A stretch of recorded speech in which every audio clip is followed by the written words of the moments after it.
Hi, my name is Arielle Glenn. I am the co-founder for Sim360. Um, One of the hot topics right now is what to look for in a simulation technician.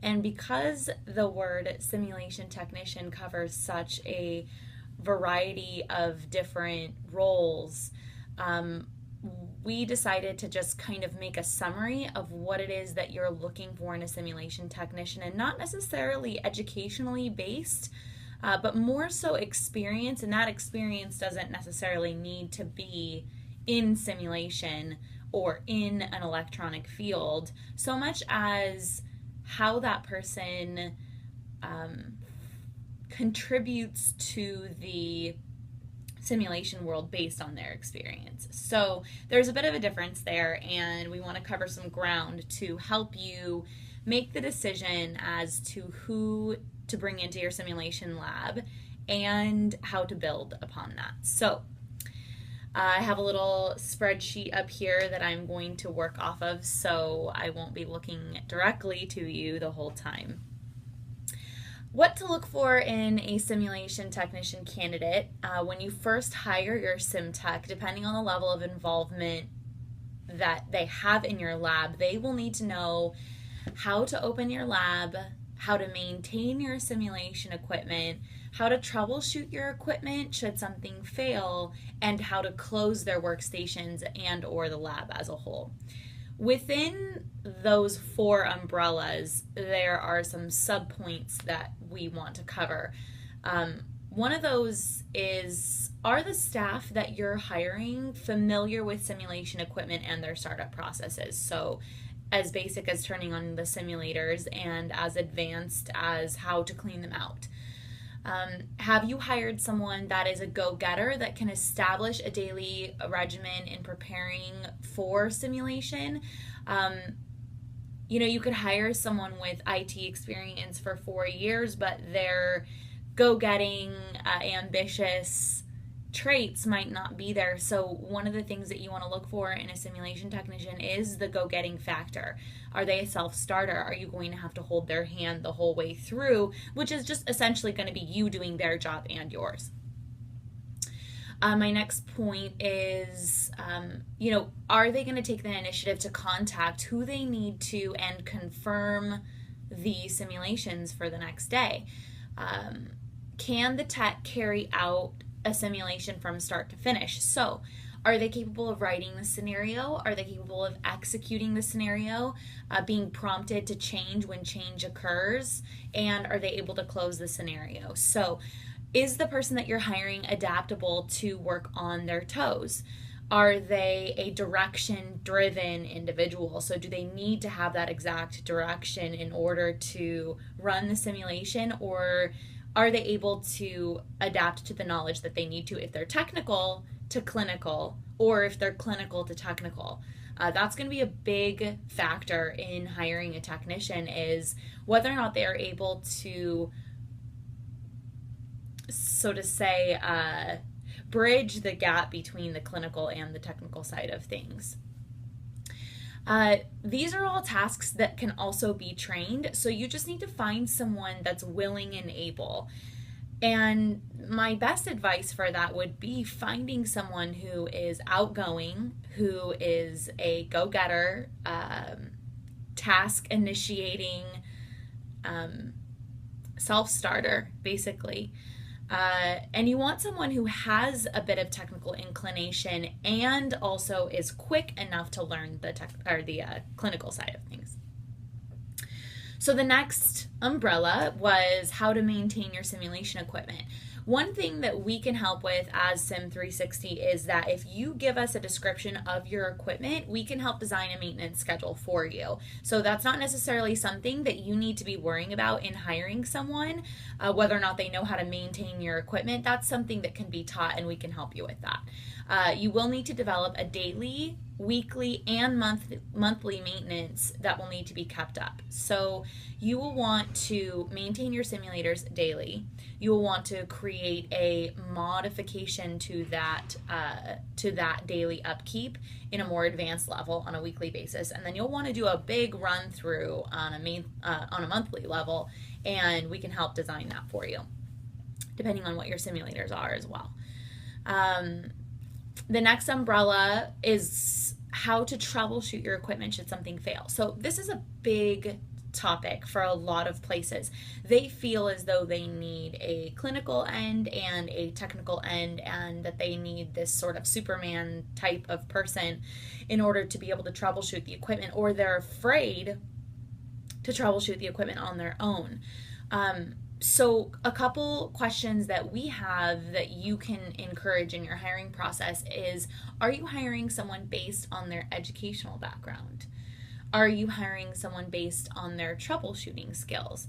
These two go hand in hand, but are actually very different. So when you're hiring someone on their educational background, that educational substance might be completely irrelevant to what you need them to do. If you hire someone, say, that has been running help desk in an IT department, that person is going to have troubleshooting skills. Let's say their educational background is that they only have an AA in electronics, and your requirement is that you want someone with a bachelor's. That is going to be irrelevant. It's whether or not the substance of their experience is there in order to help give you the meat of what you need in a simulation technician. A bit about my story. I did not complete my bachelor's degree, but I was more so recruited away from school and offered an opportunity that gave me 2 years of basically engineering for a simulation company. Upon being hired with White Memorial Medical Center, I was proposed with the fact that because of the lack of education that I had, that my pay scale was going to be less than average. One thing that my colleague and I had to do was we had to explain that the substance of my experience was worth more than 20 years of someone's educational and experience background in, say, a field like IT. So you have to also remain open-minded to who it is that you're hiring based off of the substance of their background.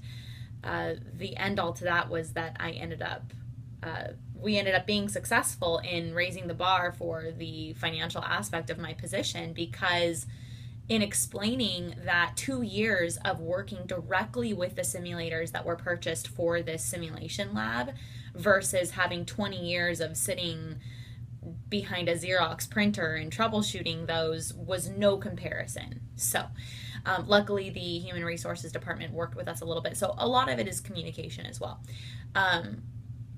What you are looking for when you hire is crucial to how well your SimTech will be able to maintain your lab's technical issues. As I was saying, someone who works with Xerox printers is not going to have nearly as much of a troubleshooting background as, say, someone that worked for Gomard. If you have a lab full of Gomard products and you hire someone that worked with Gomard for 6 months, you're already bringing someone on board that has more technical knowledge in your field than someone who has 20 years working with Xerox. Another thing that Sim360 can help with is that if you give us a description of your equipment, we can help design a troubleshooting guide for you. So if you hire someone that's just a real go-getter and wants to take initiative and has sort of the technical inclination and the clinical adaptation, we can design something that will help teach them and you to be able to overlook or oversee them. We can help design a troubleshooting guide for you depending on your equipment. And then how to close your workstations and the lab as a whole, is just important in the safety and the longevity of your equipment. So you want to be able to hire someone whose attention to detail is on point, because if you don't, you'll have a lot of mishaps with misplaced equipment, um, things not being locked up properly, and these are going to be all crucial to the safety and the life of your equipment. Some other options for building your staff are to consult or make part of the team subject matter experts. These can be RN, teaching staff, physicians to consult with on building a curriculum, and having a simulation center coordinator. So I strongly believe that with a simulation lab, small or large, you need two roles. You need a technician and you need a coordinator. You need the technician to run the lab on a daily basis, to be a support to the coordinator, to handle technical and a bit of clinical at the same time. And then you need someone to oversee the program, someone who's going to carry out the curriculum, who's going to work with the staff, who's going to be more of the liaison between the actual simulation and the end users. So it's my recommendation that when you are hiring for your simulation lab, that you do have two roles if you can afford it. If it's not in the budget, you can definitely hire someone to play both roles, and we can cover that for you if you want to consult with us on, just a little bit more detail as to what it is that you're looking for. So that is in all what to look for in a SimTech candidate from our perspective. We can go into a little bit more detail if you want to contact us directly. You can email us at info@sim360.org if you have any questions or you'd like us to elaborate on any of these points. Good luck!